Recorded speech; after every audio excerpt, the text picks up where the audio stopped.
নমস্কার বন্ধুরা, কেমন আছো সবাই? এই গরমে নিয়ে আসলাম তোমাদের জন্য আমি আরেকটি রেসিপি। তো আজকে রান্না করব আমি কম মশলা দিয়ে রুই মাছ রান্না করব। কি দিয়ে রান্না করব দেখো, এখানে ডাঁটা আর আলু দিয়েছি, পেঁপে দিয়েছি, এগুলো দিয়ে আমি রান্না করব কম মশলা দিয়ে। চলো রান্নাটা কিভাবে করি তোমাদের আমি দেখিয়ে দিচ্ছি। মাছগুলো আমি ভেজে নিয়েছি, মাছ ভাজা হয়ে গেছে। এনে আমি তেল দিয়ে দিচ্ছি, এটা হচ্ছে সরিষার তেল। দিয়ে দিচ্ছি একটা তেজপাতা আর দিয়ে দিচ্ছি গোটা জিরে। একটু ভেজে নেব।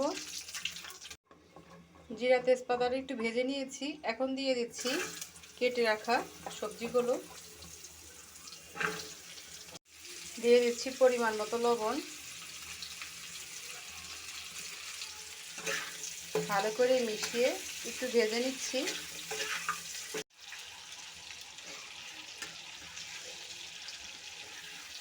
সবজিটা ভালো করে ভেজে নিয়েছি, দেখো নরমও হয়ে গেছে।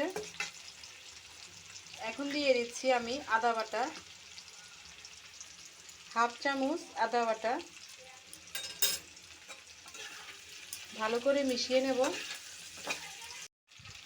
দিয়ে দিচ্ছি একটা টমেটো। এখন দিয়ে দেব আমি হলুদের গুঁড়ো,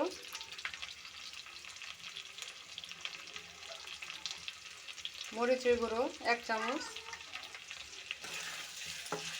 ভালো করে মিশিয়ে নেব। অল্প পরিমাণ জল দিয়ে দিচ্ছি।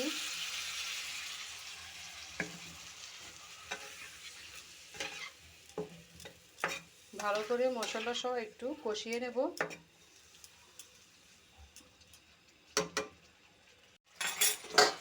দেখো কষানো হয়ে গেছে আর তেলও পুরো উঠে গেছে, সবজিগুলো সিদ্ধ হয়ে গেছে। এখন আমি জল দিয়ে দেব।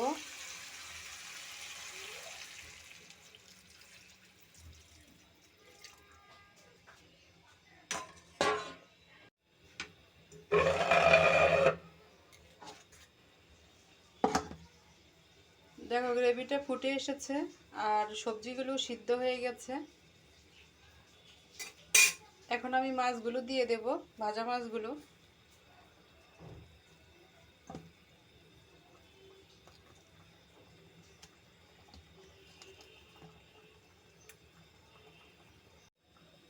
মাছগুলো সব দিয়ে দিয়েছি, একটু ফুটে আসলেই নামিয়ে ফেলবো।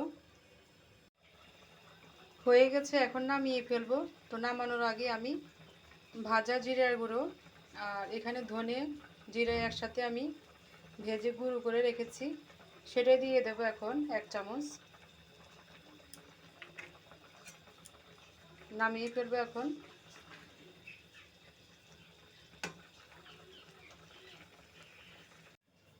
দেখো নামিয়ে ফেলেছি, খুব সুন্দর হয়েছে আর খেতেও অনেকটা ভালোই লাগবে। তোমরা বাসায় এইভাবে রান্না করে দেখো, আশা করি তোমাদের ভালো লাগবে। এই গরমে সবাই ভালো থাকো, সুস্থ থাকো। আমার এই রেসিপিটা দেখে তোমাদের যদি ভালো লাগে তারা লাইক, কমেন্ট, সাবস্ক্রাইব করো আর ফলো করে দিও। আজকের মতো এই পর্যন্ত, সবাই ভালো থাকো। ধন্যবাদ সবাইকে।